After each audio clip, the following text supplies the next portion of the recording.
Hi hello ಎಲ್ರಿಗೂ ನಮಸ್ಕಾರ. Welcome to our YouTube channel study with S. ಇವತ್ತು ನಾವು ಇಂಡಿಯನ್ ಏರ್ಫೋರ್ಸ್ ಕಡೆಯಿಂದ ಗ್ರೂಪ್ ಸಿ ಸಿವಿಲಿಯನ್ ಪೋಸ್ಟನ್ನು ಏನಪ್ಪ ಅಂತಂದ್ರೆ ಕಾಲ್ ಫಾರ್ಮ್ ಮಾಡ್ಯಾರು. ಸೊ ಅದು ಏನೇನು ಡೀಟೇಲ್ಸ್ ಇದೆ ಅಂತ ನೋಡೋಣ ಬನ್ನಿ. ಇದೇನಪ್ಪ ಅಂತಂದ್ರೆ ಒಂದು ಡೈರೆಕ್ಟ್ ರಿಕ್ರೂಟ್ಮೆಂಟ್ ಆಗಿರ್ತದೆ ಗ್ರೂಪ್ ಸಿ ಸಿವಿಲಿಯನ್ ಪೋಸ್ಟ್ ಅಂತೇಳಿ ಇಂಡಿಯನ್ ಏರ್ಫೋರ್ಸ್ ಕಡೆಯಿಂದ. ಇದು ಅಡ್ವರ್ಟೈಸ್ ನಂಬರ್ ಬಂದುಬಿಟ್ಟು ಏನಪ್ಪ ಅಂತಂದ್ರೆ 01/2025 ಅಂತೇಳಿ. ಮತ್ತು ನೀವು ಈ ಅಪ್ಲಿಕೇಶನನ್ನು ಆನ್ಲೈನಲ್ಲಿ ಅಪ್ಲೈ ಮಾಡೋಕ್ಕಾಗಲ್ಲ, ಯಾಕಂದರೆ ಇದು ಅಪ್ಲಿಕೇಶನನ್ನು ನೀವು ಪೋಸ್ಟ್ ಮೂಲಕ ಕಳಿಸ್ಬೇಕಾಗತ್ತೆ. ಸೊ ಆ ಪೋಸ್ಟ್ ಮೂಲಕ ಏನೇನು ಕಳಿಸ್ಬೇಕಂತ ಮುಂದೆ ಹೇಳ್ಕೊಡ್ತೀನಲ್ಲ ಏನೇನು ಅಂತ ಹೇಳಿ. ಅದಕ್ಕಿಂತ ಮೊದಲು ಎಷ್ಟು ಪೋಸ್ಟ್ ಅದಾವಂತ ನೋಡೋಣ.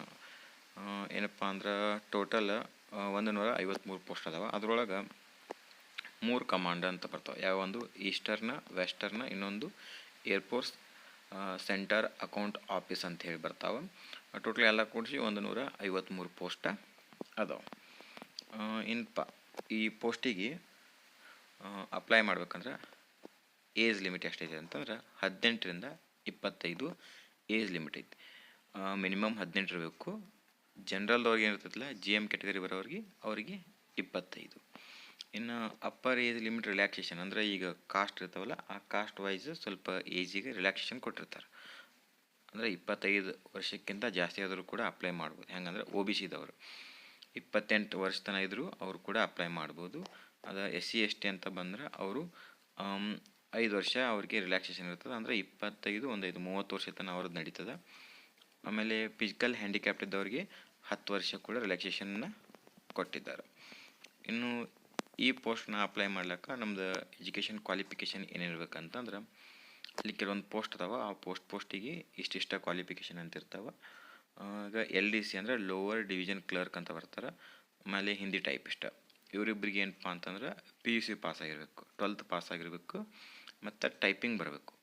ಟೈಪಿಂಗ್ ಏನಪ್ಪ ಅಂತಂದ್ರೆ ನೀವು ಇಂಗ್ಲೀಷ್ ಟೈಪ್ ಮಾಡ್ತಿದ್ರಂದ್ರೆ 35 ವರ್ಡ್ ಪರ್ ಮಿನಿಟ್, ಹಿಂದಿ ಆದರೆ 30 word per minute. Hindi typing ಆದರೆ ಹಿಂದಿನೇ ಕಲಿಬೇಕು. ನೀವು 30 ವರ್ಡ್ ಪರ್ ಮಿನಿಟ್ ಅಂತೇಳಿ ಟೈಪನ್ನು ಮಾಡಬೇಕಾಗ್ತದೆ. ಇನ್ನು ಸ್ಟೋರ್ ಕೀಪರ್ಗೆ PUC ಕ್ವಾಲಿಫಿಕೇಷನ್ ಐತಿ. ಆಮೇಲೆ cook, painter, carpenter, house keeper ಇವರಿಗೆಲ್ಲ ಏನಪ್ಪ ಅಂತಂದ್ರೆ SSLC ಐತಿ. ಇವಕ್ಕೇನು ಎಕ್ಸ್ಪೀರಿಯನ್ಸ್ ಸರ್ಟಿಫಿಕೇಟ್ ಏನು ಕೇಳಿಲ್ಲ, ಆದರೂ ನೀವು ಅಪ್ಲೈ ಮಾಡ್ಬೋದು. ಆಮೇಲೆ ನೆಕ್ಸ್ಟ್ ಸೆಲೆಕ್ಷನ್ ಹೆಂಗೆ ಸೆಲೆಕ್ಷನ್ ಮಾಡ್ಕೊತಾರಂದ್ರೆ, ಸ್ಟೇಜ್ 1 ಸ್ಟೇಜ್ 2 ಇದ್ರೆ 2 ಅಂತ ಇರ್ತಾವೆ. ಅದರಲ್ಲಿ ಸ್ಟೇಜ್ 1ದಲ್ಲಿ ರಿಟರ್ನ್ ಟೆಸ್ಟ್ ಇರ್ತೈತಿ. ಆಮೇಲೆ ಸ್ಟೇಜ್ 2 ಅಂದರೆ ಸ್ಕಿಲ್ ಟೆಸ್ಟ್ ಯಾರ್ಯಾರಿಗೆ ಇರ್ತೈತಪ್ಪ ಅಂತಂದ್ರೆ, ಈ ಕುಕ್ಕು, ಪೇಂಟರು, ಈ ಕಾರ್ಪೆಂಟರು, ಹೌಸ್ ಕೀಪರ್ ಇವರೆಲ್ಲದಾರಲ್ಲ, ಇವರಿಗೆಲ್ಲ ಟ್ರೇಡ್ ಟೆಸ್ಟನ್ನು ಮಾಡ್ತಾರೆ. ಮತ್ತು ಇನ್ನು ಎಕ್ಸಾಮ್ ಏನಪ್ಪ ಅಂತಂದ್ರೆ 2 ಲ್ಯಾಂಗ್ವೇಜಲ್ಲಿ ಇರುತ್ತೆ. ಒಂದು ಇಂಗ್ಲೀಷ, ಇನ್ನೊಂದು ಹಿಂದಿ. ಇದು ಹೆಂಗೆ RRB ಎಕ್ಸಾಮ್ ಮತ್ತು SSB ಎಕ್ಸಾಮ್ ಗೊತ್ತೆ ಕನ್ನಡದಾಗಿರಂಗಿಲ್ಲ. ಇದು ಇಂಗ್ಲೀಷ್ ಮತ್ತು ಹಿಂದಿ ಎರಡರಾಗ ಒಂದು ನೀವು ಚೂಸನ್ನು ಮಾಡ್ಕೋಬೋದು.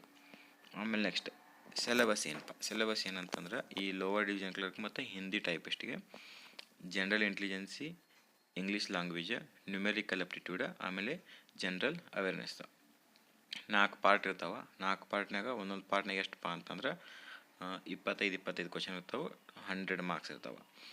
ಆಮೇಲೆ ನೆಕ್ಸ್ಟ್ ಫಾರ್ MTS ಅಂದರೆ ಮಲ್ಟಿ ಟಾಸ್ಕಿಂಗ್ ಸ್ಟಾಫ್, ಆಮೇಲೆ housekeeper, laundry man, mess staff, ಆಮೇಲೆ ವ್ಯಾಕ್ಯೂಮಿನರ್ ಇವ್ರಿಗೆ ಕೂಡ 4 ಪಾರ್ಟ್ ಬರ್ತಾವೆ. ಅವು ಜನರಲ್ ಇಂಟೆಲಿಜೆನ್ಸಿ, ಆಮೇಲೆ reasoning, numerical aptitude, general English, general same SSC GD ಥರನೇ ಎಕ್ಸಾಮ್ ಪ್ಯಾಟ್ರನ್ SSC GD ಥರನೇ ಇದೆ. ಇದು ಕೂಡ 100 ಮಾರ್ಕ್ಸ್ ಇರುತ್ತೆ. ಇದರೊಳಗೆ ಯಾರು ಕ್ವಾಲಿಫೈ ಆಗ್ತಾರಲ್ಲ ಅವ್ರದ್ದೊಂದು ಶಾರ್ಟ್ ಲಿಸ್ಟ್ ಮಾಡ್ತಾರೆ. ಆ ಶಾರ್ಟ್ ಲಿಸ್ಟ್ ಮಾಡಿ ನಿಮ್ಮನ್ನು ಟ್ರೇಡ್ ಟೆಸ್ಟಿಗೆ ಕರೀತಾರೆ. ಆ ಟ್ರೇಡ್ ಟೆಸ್ಟ್ ಒಳಗೆ ಅಲ್ಲಿ ಕೂಡ ಮಾರ್ಕ್ಸ್ ಇರ್ತಾವೆ. ಆ ಮಾರ್ಕ್ಸ್ ಈ ಮಾರ್ಕ್ಸ್ ಟ್ಯಾಲಿ ಮಾಡಿ ನಿಮ್ಗೆ ಫೈನಲ್ ರಿಸಲ್ಟನ್ನು ಬಿಡ್ತಾರೆ. ಆಮೇಲೆ ಏನಪ್ಪ ಅಂದ್ರೆ ಇದು ಸ್ಟಾರ್ಟ್ ಆಲ್ರೆಡಿ 17ನೇ ತಾರೀಕು ಸ್ಟಾರ್ಟ್ ಆಗೈತಿದೆ. ಇದ್ರ ಲಾಸ್ಟ್ ಡೇಟ್ ಬಂದುಬಿಟ್ಟು ಏನಪ್ಪ ಅಂತಂದ್ರೆ 16/6/2025. ಅಂದರೆ ಇದು ಸ್ಟಾರ್ಟ್ ಆದ 30 ದಿನ ಏನೋ ಇರ್ತದೆ. ಸ್ಟಾರ್ಟ್ ಆದ ಡೇಟಿಂದ 30 ದಿನ ಇರ್ತದೆ. ಅಷ್ಟರಲ್ಲಿ ನೀವೇನಪ್ಪ ಅಂತಂದ್ರೆ ಅಪ್ಲೈಯನ್ನು ಮಾಡಬೇಕು. ಇನ್ನು ಸೊ ಇಷ್ಟೆಲ್ಲ ಏನೋ ಅಪ್ಲೈ ಮಾಡೋದತ್ತು. ಇನ್ನು ಅಪ್ಲೈ ಹೆಂಗೆ ಮಾಡ್ಬೇಕಂತ ಹೇಳಿದೆ, ಪೋಸ್ಟ್ ಮೂಲಕ ಇದನ್ನು ನಾವು ಕಳಿಸ್ಬೇಕಾಗತ್ತೆ. ಆ ಪೋಸ್ಟ್ ಮೂಲಕ ಕಳಿಸ್ಬೇಕಾದ್ರೆ ನಾವು ಕೆಲವೊಂದು ಡಾಕ್ಯುಮೆಂಟನ್ನು ಹಚ್ಚಿ ಕಳಿಸ್ಬೇಕಾಗೈತಿ. ಏನೇನು ಹಚ್ಚಿ ಕಳಿಸ್ಬೇಕಂತ ಅಂದ್ರೆ, 2 ಪಾಸ್ಪೋರ್ಟ್ ಸೈಜ್ ಫೋಟೋ, ಆಮೇಲೆ ಎಜುಕೇಷನ್ ಸರ್ಟಿಫಿಕೇಟ್ ನೀವು 10th ಮ್ಯಾಗ ಅಪ್ಲೈ ಮಾಡ್ತಿದ್ರಂದ್ರೆ SSLC ಮಾರ್ಕ್ಸ್ ಕಾರ್ಡ್, ಆಮೇಲೆ PUC ಮ್ಯಾಗ ಮಾಡ್ತಿದ್ರಂದ್ರೆ PUC ಮಾರ್ಕ್ಸ್ ಕಾರ್ಡ್, ಆಮೇಲೆ age proof, age proof Aadhaar card ಕೊಟ್ಟರು ನಡೀತದೆ. ಕಾಸ್ಟ್ ಸರ್ಟಿಫಿಕೇಟ್ ಕೊಡಬೇಕು, ನಿಮ್ದು ಯಾವ್ದು ಬರುತ್ತೆ ಅದು ಕಾಸ್ಟ್ ಸರ್ಟಿಫಿಕೇಟ್ ಕೊಡಿರಿ. ಆಮೇಲೆ ಆಧಾರ್ ಕಾರ್ಡು, ಡೊಮೆಸಲ್ ಸರ್ಟಿಫಿಕೇಟ್ ಬೇಕು. ನಿಮ್ಗೇನಾರ ಎಕ್ಸ್ಪೀರಿಯನ್ಸ್ ಇತ್ತಂದರೆ ಎಕ್ಸ್ಪೀರಿಯನ್ಸ್ ಸರ್ಟಿಫಿಕೇಟ್ ಕೂಡ ನೀವು ಕೊಡ್ಬೋದು. ಮತ್ತು ಇದನ್ನು ಪೋಸ್ಟ್ ಮಾಡುವಾಗ ಸೆಲ್ಫ್ ಅಡ್ರೆಸ್ ಎನ್ವಲ್ಪ್ ವಿತ್ 10 ರೂಪಾಯಿದು ಒಂದು ಸ್ಟ್ಯಾಂಪ್ ಬರುತ್ತೆ, ಆ ಸ್ಟ್ಯಾಂಪ್ ಹಚ್ಚಿ ಕೊಡಬೇಕು. ಇವೆಲ್ಲ ಏನಪ್ಪ ಅಂತ ನೀವು ಜೆರಾಕ್ಸ್ ಮಾಡಿ ಕೊಡಬೇಕು, ಒರಿಜಿನಲ್ ಕೊಡೋಂಗಿಲ್ಲ. ಜೆರಾಕ್ಸ್ ಮಾಡಿ ನಿಮ್ಮ ಏನಪ್ಪ ಅಂದ್ರೆ ಸೆಲ್ಫ್ ಅಟೆಸ್ಟೆಡ್ ಮಾಡಿ ಏನು ಮಾಡ್ಬೇಕಂದ್ರೆ ಇವನ್ನು ಪೋಸ್ಟ್ ಮಾಡಬೇಕಾಗುತ್ತೆ. ಇಷ್ಟು ಇದು ಅಪ್ಲೈ ಮಾಡೋದು ಇಷ್ಟೇ. ಇನ್ನೊಂದು ಫಾರ್ಮ್ ಬರ್ತದೆ, ಅದೊಂದು ಫಾರ್ಮ್ ತುಂಬ ಕಳಿಸ್ಬೇಕು. ಆ ಫಾರ್ಮ್ ಹೆಂಗೆ ತುಂಬ ಅಂತ ನೋಡೋಣ ಬರ್ರಿ. ಇದೇ ನಾವು Indian air force group C civilian ಪೋಸ್ಟಿಗೆ ಅಪ್ಲೈ ಮಾಡ್ಬೇಕಾದ್ರೆ ಈ ಫಾರ್ಮನ್ನು ನಾವು ತುಂಬಿ ಕಳಿಸ್ಬೇಕಾಗತ್ತೆ. ಈ ಫಾರ್ಮ್ನ ಏನು ತುಂಬಬೇಕಪ್ಪ ಅಂದ್ರೆ ಫಸ್ಟಿಗೆ application for the post of ಅಂತ ಹೇಳಿತಿಲ್ಲ, ಅಲ್ಲಿ ನೀವು ಯಾವ ಪೋಸ್ಟಿಗೆ ಅಪ್ಲೈ ಮಾಡ್ತಾರೆ. ಈಗ ಏನಪ್ಪ ಅಂತಂದ್ರೆ ಮಲ್ಟಿ ಟಾಸ್ಕಿಂಗ್ ಸ್ಟಾಫ್ MTS, ಆ MTSಗೆ ಅಪ್ಲೈ ಮಾಡೋದು ತಗೋರಿ. ಅಲ್ಲಿ MTS ಅಂತ ಬರೀಬೇಕು. MTS ಅಂತ ಬರೆದು ಇನ್ ಡ್ಯಾಶ್ ಐತಲ್ಲ, ಈ ಯೂನಿಟ್ ಯಾವ್ದಪ್ಪ ಅಂತಂದರೆ ಇಲ್ಲಿ ಯೂನಿಟ್ ಯಾವ್ದು ಹಾಕ್ಬೇಕಂದ್ರೆ ಈಸ್ಟರ್ನ್ ಏರ್ ಕಮಾಂಡ್ ಅಂತ ಹಾಕಬೇಕು. ಈಸ್ಟರ್ನ್ ಏರ್ ಕಮಾಂಡ್ IAF ಅಂತ ಹಾಕಬೇಕು. ಯಾಕಂದ್ರೆ ಆಲ್ಮೋಸ್ಟ್ ಪೋಸ್ಟ್ ಎಲ್ಲ ಅದ್ರಾಗ ಅದಾವು, ನೀವು ಕೂಡ ಅದನ್ನ ಹಾಕಿರಿ. ಇನ್ನು ಆಮೇಲೆ ಮತ್ತು ಪೋಸ್ಟ್ ಅಪ್ಲೈಡ್ ಫಾರ್ ಇದಿಲ್ಲ, ಆಗಲೇ ಮ್ಯಾಗ ಹಾಕಿದ್ರಲ್ಲ MTS ಅಂತೇಳಿ ತೆಳಗು MTS ಅಂತ ಬರೀರಿ. ಇನ್ನು ನೇಮ್ ಆಫ್ ದ ಕ್ಯಾಂಡಿಡೇಟ್ ಇನ್ನು ಬ್ಲಾಕ್ ಲೆಟರ್ಸ್ ಅಂತ ಬ್ರಿಕೆಟ್ನೇ ಬರೋಲ್ಲ, ಅಂದರೆ ಕ್ಯಾಪಿಟಲ್ ಲೆಟರ್ನೇ ಹಾಕಬೇಕು. ಯಾವಾಗಲೂ ನೀವು ಅಪ್ಲಿಕೇಶನ್ ಹಾಕಬೇಕಾದ್ರೆ ಕ್ಯಾಪಿಟಲ್ ಲೆಟರ್ನ್ಯಾಗ ನಿಮ್ಮದು ನೇಮನ್ನು ಹಾಕಬೇಕು. ಅಲ್ಲಿ ನಿಮ್ಮ ನೇಮ್ ಹಾಕಿರಿ. ಹಂಗೆ ಕೆಳಗೆ ಬರಿ. ಹಂಗೆ ಕೆಳಗೆ ಬಂದಮೇಲೆ ಫಾದರ್ಸ್ ನೇಮ್ ಇದೆಯಲ್ಲ, ಅಲ್ಲಿ ನಿಮ್ಮ ಫಾದರ್ ನೇಮ್ ಹಾಕಿರಿ. ಆಮೇಲೆ ಡೇಟ್ ಆಫ್ ಬರ್ತ್ ನಿಮ್ದೇನು SSLC ಮಾರ್ಕ್ಸ್ ಕಾರ್ಡ್ನಾಗ ಐತಲ್ಲ ಅದೇ ಡೇಟ್ ಆಫ್ ಬರ್ತ್ ಹಾಕಿರಿ. ತಲೆ ಏನು ಕೊಟ್ಟರು ಬ್ರಿಕೆಟ್ನಾಗ attach copy of birth certificate ನಾನು ಹೇಳಿಲ್ಲ ಡಾಕ್ಯುಮೆಂಟ್ ಕಳಿಸ್ಬೇಕಂತ ಹೇಳಿ. ಆ ಡಾಕ್ಯುಮೆಂಟ್ ಕಳಿಸುವಾಗ ಏನು ಮಾಡಿರಿ ನೀವು ಬರ್ತ್ ಸರ್ಟಿಫಿಕೇಟ್ ಅಂತೇಳಿ 10th ಮಾರ್ಕ್ಸ್ ಕಾರ್ಡ್ ಕೂಡ ಕಳಿಸಿದ್ರೆ ನಡೀತೈತಿ. ಇನ್ನು 5ನೇದು age has on the last date. So ಏನು ಲಾಸ್ಟ್ ಡೇಟ್ ಮುಂದಿನ ತಿಂಗಳು 16 ಇತ್ತಲ್ಲ, 16ನೇ ತಾರೀಕು ತನಕ ನಿಮ್ಗೆ ಏಜ್ ಎಷ್ಟಾಗಿರ್ತಾವಲ್ಲ ಆ ಏಜ್ ಆಗಿದ್ದನ್ನ ಬರೀಬೇಕು. ಇಲ್ಲಿ ಇಯರ್ಸ್ ಇದೆಯಲ್ಲ, ಇಯರ್ಸ್ ಮುಂದೆ ಎಷ್ಟು ಏಜ್, ಮಂತ್ ಮುಂದೆ ಎಷ್ಟು ಮಂತ್ ಆಯಿತು, ಡೇಸ್ ಮುಂದೆ ಎಷ್ಟು ಡೇಸ್ ಆಯಿತು ಅಂತ ನೋಡ್ಕೋಬೋದು. ನೀವು ಇದನ್ನ ಕ್ರೋಮ್ ಹೋಗಿ ಸರ್ಚ್ ಮಾಡಿದ್ರೆ ನಿಮ್ಗೆ ಅದರೊಳಗೆ ಗೊತ್ತಾಗುತ್ತೆ.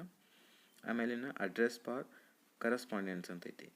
ಇಲ್ಲಿ ತಳಗ house number or street or village ಅಂತೈತಿ. ನಿಮ್ದು ಯಾವ್ದು ಹಳ್ಳಿ ಐತಿಲ್ಲ ಅದನ್ನು ಬರೀ. ಈಗ ಯಾವಲ್ಲಿ ಇದ್ರಲ್ಲಿ ಅದನ್ನ ಬರೀರಿ.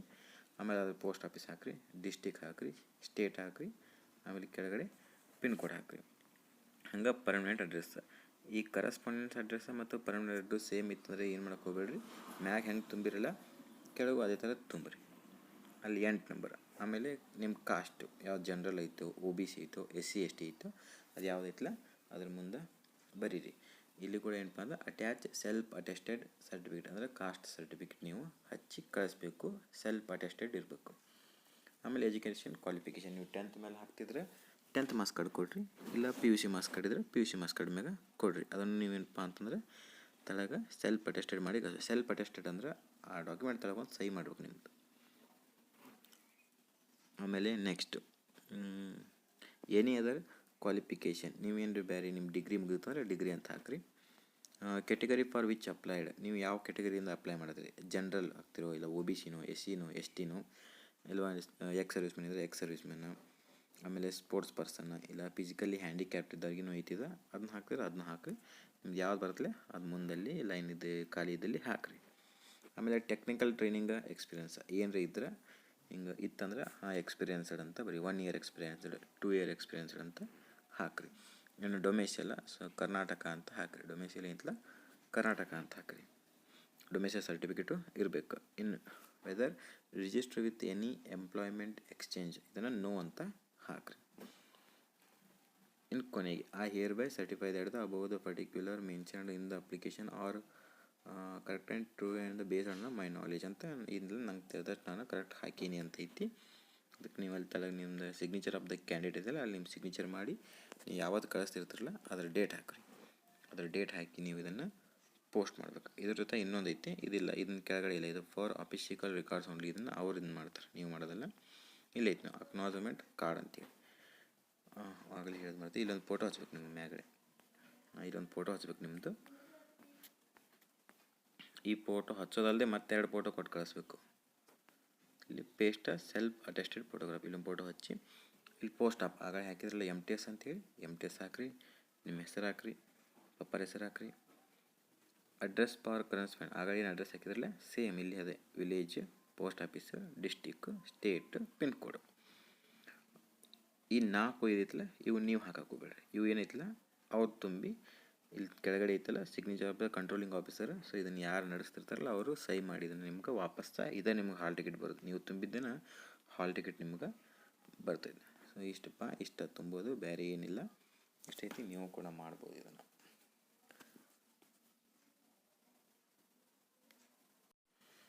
ಈ ಅಪ್ಲಿಕೇಶನ್ ಫಾರ್ಮ್ ಏನೈತಲ್ಲ ಇದು ಡಿಸ್ಕ್ರಿಪ್ಷನ್ನಾಗ ನಾನು ಲಿಂಕ್ ಹಾಕಿರ್ತೀನಿ, ಅಲ್ಲಿಂದ ಡೌನ್ಲೋಡ್ ಮಾಡ್ಕೋಬೋದು.